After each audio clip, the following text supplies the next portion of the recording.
लग्नानंतर होईलच प्रेम आहे मालिकेमध्ये एक खूप मोठा ट्विस्ट आता आपल्याला बघायला मिळणार आहे. तो म्हणजे असा की आता नंदिनी निर्दोष सिद्ध होणार आहे बरं का. सँडीने नंदिनीच्या बाजूने साक्ष देऊन तिला निर्दोष सिद्ध केलेलं आहे.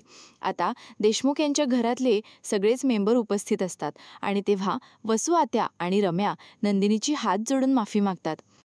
वसुंधरा नंदिनीला म्हणते, "नंदिनी, मला माफ कर गं. मी जी चूक केली ना, त्यासाठी मला तोंड दाखवायला पण जागा नाहीये." नंदिनी म्हणते, "बरोबर बोललात तुम्ही.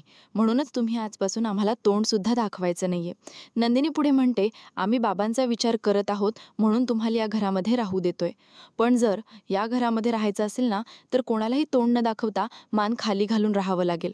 वसुंधरा नंदिनीकडे बघते, पण नंदिनी म्हणते, "मान खाली घालून राहावं लागेल असं म्हटलं मी."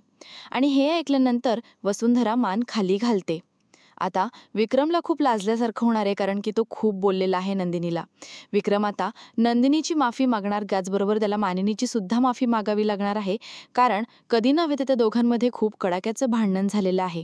आणि इथेच हा धमाकेदार प्रमो संपलेला आहे. भेटूया पुढील भागात.